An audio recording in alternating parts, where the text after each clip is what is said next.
এই দুনিয়ার পুরো জীবনটা এটা হচ্ছে লালসাময় একটা জীবন, লোভ, মরিচিকা, মায়াজাল। এই মায়াজালে আমরা আটকে আছি, ফলে মৃত্যুর কথা আমরা ভুলে গিয়েছি। পাগলের মতো ছুটছি, আরো টাকা লাগবে, আরো খ্যাতি লাগবে, আরো যশ লাগবে, আরো দাপট লাগবে। আমার এত টাকা দিয়ে কি হবে, এত সম্পদ দিয়ে কি হবে, এত ব্যস্ততা দিয়ে কি হবে তোমার? স্টপ, থামুন, অনেক হয়েছে। আম্মা থামুন, take a rest, take a breath and think about death. Think that you have to go back to your Lord.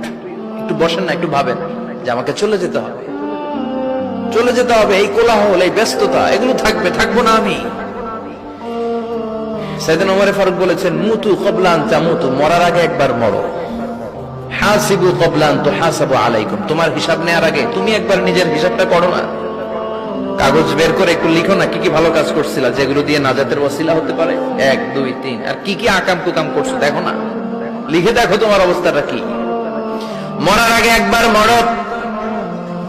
মরার আগে খাটের মধ্যে শুয়ে শটান করে চোখ বন্ধ করে একবার মরার ভান করে দেখেন কেমন লাগে। চোখটা বন্ধ করেন আর ভাবেন আপনি নাই, কি কি হতে পারে ভাবেন। আপনার ছেলে মেয়েরা কান্না জুড়ে দিবে, আপনার প্রাণের স্ত্রী বিলাপ শুরু করে দিবে, বন্ধু বান্ধবের চিৎকার মাতম, স্থানীয় এলাকার মসজিদে ঘোষণা, অমুক এলাকার নিবাসী অমুক ভাই অমুকের ছেলে অমুক দুনিয়ায় নাই। সব আত্মীয়রা চলে আসবে, ফেসবুকে স্ট্যাটাস দেয়া হবে, সবাই সবাইকে জানাবে বিকাল 4টায় অমুক হাই স্কুল ময়দানে আপনার জানাজা। ছুটে আসবে, সবাই ছুটে আসবে আপনাকে শেষ বিদায় দিতে, গুড বাই জানানোর জন্য, আল ওয়াদা, বিদায় জানাতে আসবে সবাই। 4 তাকবীর দিয়ে আপনার জানাজা হবে, অশ্রুসিক্ত জানাজায় আপনার বিদায় হবে। কাঠের খাটিয়ার মধ্যে করে কাঁধে তুলে আপনার কবরে নেওয়া হবে। আগে থেকে খুঁড়ে রাখা কবরটার মধ্যে আপনারে বিছিয়ে দেয়া হবে।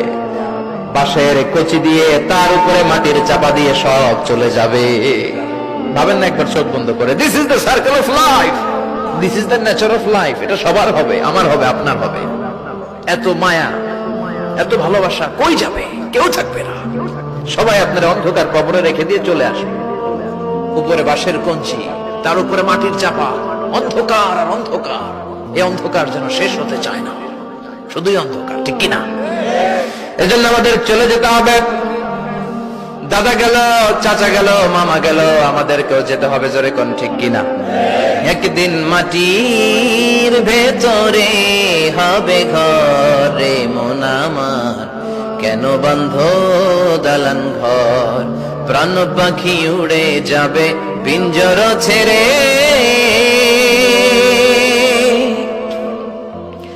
ধরা ধামে সবই রবে, তুমি যাবে চলে।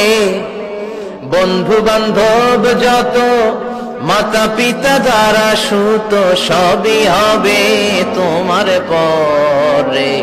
মন আমার কেন বন্ধ দালান ঘর, একদিন মাটির ভেতরে হবে ঘরে মন আমার, কেন বন্ধ দালান ঘর, ঠিক কিনা?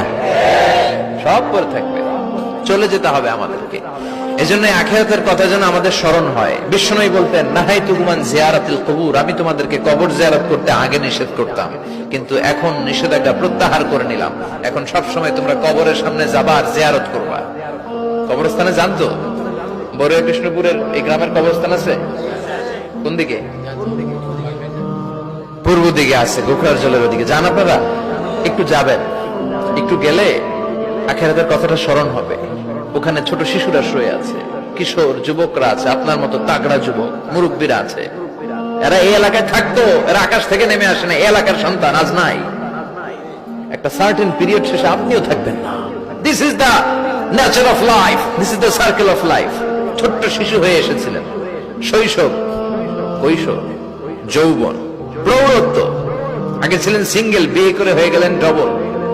এরপরে আল্লাহ আপনাকে একটা মেয়ে দিল, এরপরে মেয়েকে বিয়ে দিয়ে শ্বশুর হলেন, এরপরে ওই মেয়ের ঘরে সন্তান হতে নানা হলেন। আর কতদিন? অনেক দিন হলো তো, অনেক লম্বা সময় পেয়েছেন আপনি। Think about death. এবার যাওয়ার কথা ভাবেন, আখিরাতের সামানের কথা ভাবেন, ফিরে যেতে হবে। কি শক্তিশালী যুবক, বার্ধক্য চলে আসলে লাঠি ছাড়া চলতে পারে না। কুচকুচে কালো দাড়ি সাদা হয়ে যায়, দাড়ির শুভ্রতা, বয়সের ভার, রং ধরা যৌবন জং ধরে শেষ, ঠিক কিনা? This is the circle of life. যুবক ভাইরা, এটাই জীবন, চলে যেতে হবে, কেউ থাকতে পারবে না, ঠিক কিনা? এটা রিমাইন্ডার আল্লাহ এই সূরার ভেতরে দিয়েছেন যে তোমাদেরকে ফিরে যেতে হবে, এই লোভ লালসা ছেড়ে দাও। রব্বুল আলামিন বলেন, আলহাকুমুত তাকাসুর হাত্তা যুরতুমুল মাকাবির। ও গোলাম, দুনিয়ার সম্পদ, লোভ লালসা তোদেরকে পাগল বানিয়ে দিয়েছে। এই লোভ পাগলামি কোনোদিন তোদের থামবে না যতদিন না তোরা কবরে ঢুকবি, ঠিক কিনা? কার কথা? আল্লাহ বললেন, দুনিয়ার সম্পদ আর লোভ আর মোহে তোমরা গাফেল হয়ে গিয়েছো, আখিরাতের কথা বেমালুম তোমরা ভুলে গিয়েছো। কিন্তু আখিরাতে তোমাদের যেতেই হবে, কবরের বাড়িতে তোমাদের ঢুকতেই হবে, ঠিক কিনা? যেতেই হবে, আমরা ভুলে যাই। আলহাকুমুত তাকাসুর, অতিরিক্ত পাওয়ার লোভ, বেশি বেশি খাওয়ার লোভ, বেশি বেশি জমানোর লোভ মানুষকে গাফেল বানিয়ে দিয়েছে। এটা মানুষের স্বভাব, আরো চাই আরো চাই, এই স্বভাবটা আছে না নাই? দেখবেন ছোট বাচ্চারা মসজিদের দোয়া অনুষ্ঠান শেষে জিলাপি দেয় না? গড়িয়া কৃষ্ণপুর কি দেয়? আগে বাতাসা দিত না, এখন কি দেয়? জিলাপি দেয়, মিষ্টি দেয়। তো মসজিদের 2-3 গেট থেকে যদি দেয়, ছোট বাচ্চারা দেখবেন এদিক দিয়ে কয়েকটা নিয়ে আবার ওই গেটে লাইন ধরে।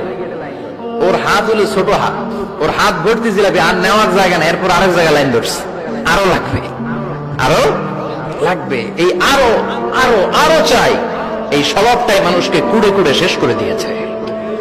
এত লাগবে কেন তোমার? চাহিদার কোনো শেষ নাই, unlimited demand of human being.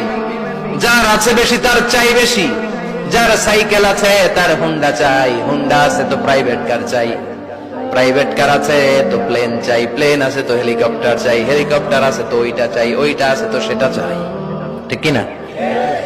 এলাকার মেম্বার যে হয়েছে চেয়ারম্যান হতে চায়, আছে না নাই? চেয়ারম্যান সাহেব এমপি হতে চায়, আছে না নাই? এমপি সাহেব মন্ত্রী হতে চায়, আছে না নাই? মন্ত্রী সাহেব প্রধানমন্ত্রী হতে চায়, আছে না নাই? কিন্তু এই দেশে সুযোগ নাই, কথা কন। এই দেশে প্রধানমন্ত্রী সিলেক্টেড, 2-3 জনের বাইরে কেউ প্রধানমন্ত্রী হইতে পারবি না, ঠিক কিনা? আমার এই জীবনে তো আমি 2-3 জনই দেখলাম। বেগম খালেদা জিয়া, মাননীয় প্রধানমন্ত্রী শেখ হাসিনার ছোট্টবেলা দেখেছি এরশাদকে, আমরা তখন ছোট।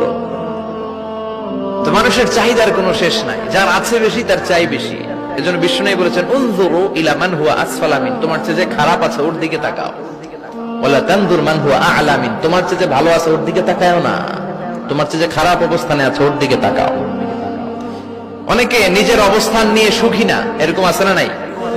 আল্লাহ আমার এটা দিল না রে, ওইটা দিল না রে, পাইলাম না রে, কিচ্ছু হয় না, কি করবো জীবনে, হতাশ। আসলে আছে কিন্তু অনেক, কিন্তু শুকরিয়া নাই, টাকা, ঠিক কিনা?